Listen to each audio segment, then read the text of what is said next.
ભક્તો, આપણે વ્યવહારમાં રહ્યા છીએ, જીવનમાં હોઈએ ને, તો કોઈ વ્યક્તિ આપણને વિના પ્રયોજને શ્રાપ આપે. શ્રાપ એટલે શું? તો કે અત્યારે શ્રાપને વિના પ્રયોજન નડે, હળી કરે. શું કરે? ઘણાની ટેવ હોય હો, આ વિના પ્રયોજન હળી કરવાની ટેવ હોય. દુઃખી નહીં થવાનું. તું નહીં થવાનું, દુઃખી નહીં થવાનું. એ વગર વાંકે કોઈ આપણને હેરાન કરે તો દુઃખી નહીં થવાનું. એ શ્રાપ એ આપણા માટે આશીર્વાદ ભાઈ. આપણો વાંક ન હોય, કોઈ આપણી વાતો કરે, કોઈ આપણે ટીકા ટિપ્પણી કરે, કોઈ આપણા વિશે જેમ તેમ બોલતો હોય, બરાબર ને, તો આપણે દુઃખી નહીં થવા. કારણ શું? તો કે એ જેટલી આપણી વાતો કરે, જેટલું આપણને દુઃખ આપવાનો પ્રયાસ કરે ને, એટલું આપણને સુખ થાય. શું થાય? એટલું જ આપણને સુખ થાય. અને એ સુખ થાય એ સ્પષ્ટ છે. કારણ શું? તો કે આપણે કોઈક જગ્યાએ જઈએ, બરાબર, કોઈક જગ્યાએ જઈએ, દુકાનમાં નોકરી કરીએ, 8 કલાક નોકરી કરીએ તો પગાર મળે કે ન મળે? પગાર મળે ને. પછી કોઈ ફેક્ટરીમાં કામ કરતા હોઈએ, નોકરી જ હોય, આપણે કામ કરતા હોઈએ તો પગાર મળે. મળે ને? મળે. પણ કામ કરતા કરતા નુકસાન કરી નાખ્યું હોય તો પગારમાંથી કાપી લે. શું કરે? શું કરે? હોય એમાંથી કાપી લે. બરાબર ને? એમ માણસ આપણે કોઈકની વાતો કરવા માટે, કોઈકની વાતો કરીએ ને તો એને પગાર તો દેવો પડે ને, ના દેવો પડે? બરાબર ને? તો હવે પગાર, કેટલાક પગાર એવા હોય ઠાકોરજી ચૂકવે, આપણા હાથમાં ન હોય. તમારી વગર વાકે હું તમારી વાતો કરતો, તમારા વિશે બેફામ બોલતો હોઉં ને, તો પછી ગુણો ગાતો તો મારા ખાતામાંથી તમારા ભાગમાં ગુણોનું ટ્રાન્સફર થાય. બેંક બેલેન્સ ટ્રાન્સફર કરવી પડે ને, સમજે ને? ગુણોનું ટ્રાન્સફર થાય. અને જો કોઈક આપણી અપકીર્તિ કરતો, વિના પ્રયોજને ગાળો ભાંડતો, તો આપણા ખાતામાંથી પાપ ટ્રાન્સફર થાય. શું ટ્રાન્સફર થાય? સમજ્યા કે ના સમજ્યા? આ શ્રીજી મહારાજનું ગણિત છે, આ ઈશ્વરના દરબારનું ગણિત છે. અને વિના પ્રયોજને કોઈક ઉપર આક્ષેપ મૂકીએ, વિના પ્રયોજને કોઈકની વાતો કરીએ, એના કરેલા પાપ હોય ને એ આપણા ખાતામાં. કારણ કે 2 કલાક દુકાનમાં બેસીને પગાર મળે તો આપણી 2 કલાક વાતો કરી તો દેવું તો પડે ને. કંઈક મફતનો સુધો તો ચાલે નહીં ને, ચાલે? એટલે ઠાકોરજી બહુ સરસ વ્યવસ્થા છે, રોકડો હિસાબ છે.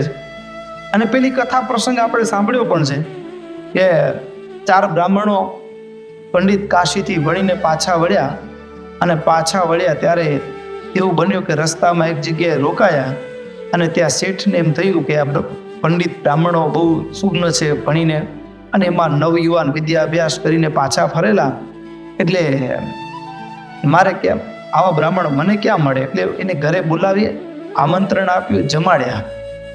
હવે જમાડવા માટે એને આમંત્રણ આપ્યું. બ્રાહ્મણ 4 બ્રાહ્મણો, અને થયું કે ભાવ છે તો આપણે એનો ભાવ પૂર્ણ કરીએ. જમવા પધાર્યા. હવે જમવા પધાર્યા ને, કેટલાકમાં શું થયું તો કે બ્રાહ્મણોએ કીધું કે અમે બ્રાહ્મણના હાથનું જમીએ.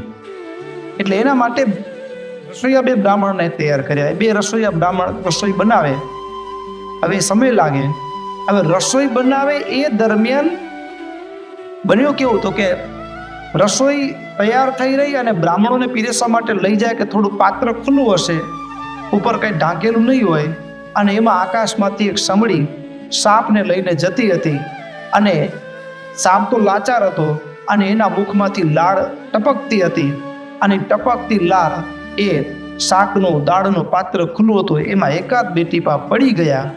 હવે એ તો કોઈને ખબર નહોતી. અને પછી ઓલા 4 બ્રાહ્મણને ભોજન પીરસાયું. 4 બ્રાહ્મણને ભોજન પીરસાયું, અને 4 બ્રાહ્મણ ભોજન જમતાની સાથે જ અરે ત્યાંને ત્યાં મૃત્યુ પામ્યા.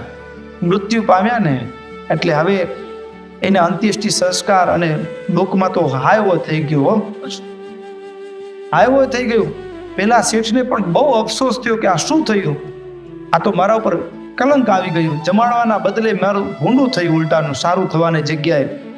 મનમાં મૂંઝવણ થાય, પણ એ 4 જણાના જે જીવ નીકળ્યા, હવે આ દંડ કોના ઉપર ચડાવવાનો, હત્યા કોના ઉપર ચડાવવાની, આ પ્રશ્ન આવીને અટક્યો ધર્મરાજાના દરબારની અંદર.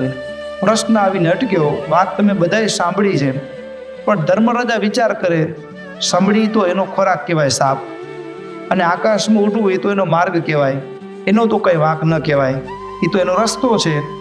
સાપે વિવશ હતો, એ એની મજબૂરી હતી. હવે પકડેલો હોય મોઢામાંથી છૂટે તો હવે એ તો કોળીઓ બની ગયો છું કે એનો કંઈ વાંક નથી. તો શું કરવાનું, હવે કોના ઉપર ચડાવવાનું? શેઠનો વાંક કેમ કેવો? એ તો બિચારા નિખાલસ હૃદય, એની ઈરાદાપૂર્વક તો ભોજનમાં ઝેર ભેળવ્યું નથી. એમણે ઈરાદાપૂર્વક ભોજનમાં ઝેર નથી ભેળવ્યું, નથી કોઈએ બનાવનારે ઈરાદાપૂર્વક એ ભોજનમાં ઝેર નાખ્યું. ખોલું રહ્યું એટલી બેદરકારી રહી હતી. પણ ત્યાં રામ બોલો ભાઈ રામ બોલતા બોલતા એની અંતિમ યાત્રા નીકળી, અને એમાં ગામના એ 4 માણસો હશે, અને એ અંત્યેષ્ટિ સંસ્કારની તૈયારી ચાલતી હતી.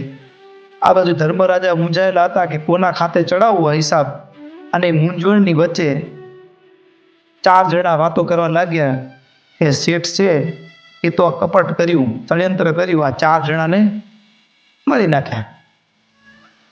બરાબર ને? અને ધર્મરાજાને હિસાબ મળી ગયો, એના ખાતે પાપ ચડી ગયો. 4 જણા બોલ્યા ને એમ ભક્તો,